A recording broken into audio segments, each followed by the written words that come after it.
So, what if I told you that the simple act of tidying your home could actually, fundamentally, transform your entire life? I know, it sounds like a huge overstatement, right? But the idea we're going to dive into today is that putting your house in order is this incredibly powerful act of self-discovery, something that goes way, way beyond just cleaning. I mean, that's the big question here, isn't it? Can it really, truly change your life? Well, the answer might actually surprise you. The whole idea is that this isn't just a chore, it's a profound process. So let's explore how that actually works.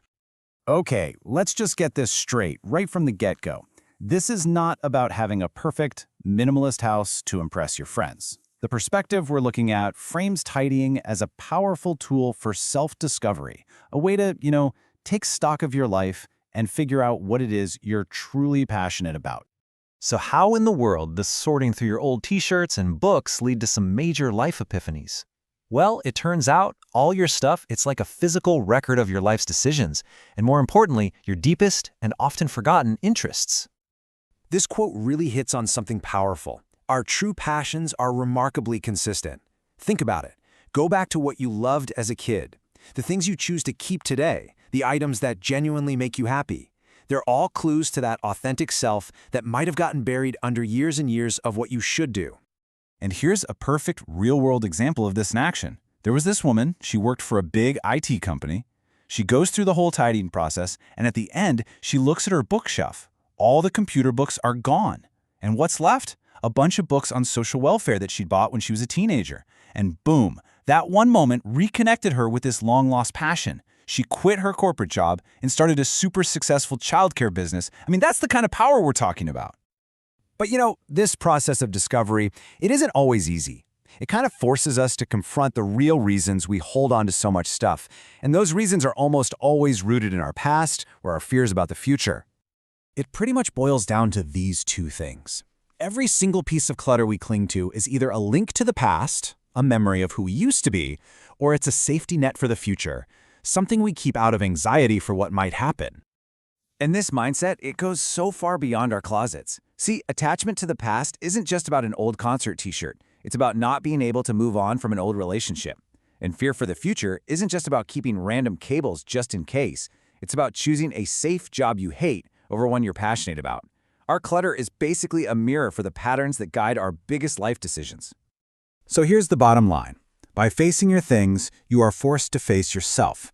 It's this intense process of taking stock of your past choices and, more importantly, getting this incredible clarity on what really matters to you right now, in this moment. Okay, and this brings us to what the author calls the magic of tidying. When you really, truly commit to this process, the results can be absolutely phenomenal and honestly pretty surprising. 200. Just let that sink in for a second. That is the record number of large garbage bags thrown out by a single couple living in a totally average-sized house. It's a staggering number, right? It just shows you how much unnecessary stuff we're all living with and the huge scale of the transformation that's actually possible. Ah, yes. This is the number one fear. The one that paralyzes so many of us, right? But what if I need this someday? Well, the answer we're given here is completely unexpected. So get this. Instead of being a total catastrophe, needing something you've gotten rid of actually becomes a confidence-building exercise. Think about it. Your house is in order, so you know instantly that the item isn't there. There's no frantic, stressful searching. You immediately pivot to solving the problem, and you discover that you can solve it. This little experience teaches you that you can handle things, that you're resourceful. It proves you don't need to be so afraid of the unknown. And this newfound confidence completely transforms your relationship with your home. It stops being a source of stress and becomes a true sanctuary, a space that actively supports you and energizes you. The author admits that she doesn't always have a ton of self-confidence, but what she does have is confidence in her environment. When your home is filled only with things that you truly love, things that bring you joy, that space becomes a source of strength. It's this constant physical reminder that you are supported and surrounded by what is precious to you. And get this, the effects aren't just mental. The author describes this fascinating detox effect that happens to your body. Clients report losing weight, their skin clearing up, even feeling physically lighter after they've put their homes in order. So what's the deal with that? Well, the theory is pretty simple. Clearing your physical space reduces stress, and it also seems to reduce the desire for excess in other areas, like overeating. When your home is in a state of contentment, your body and your mind can find that state too. You just come to know what enough really feels like. And all of this brings us to the ultimate purpose of this whole journey. Because it's not just about having a tidy house or a clearer mind. It's about what comes after. And this might be the most important takeaway of all. Tidying is not the purpose of life. After everything we've talked about, the ultimate goal is to move beyond the act of tidying itself. It is not meant to be a lifelong chore. And there it is. This is the final, most powerful idea. Tidying is just a tool.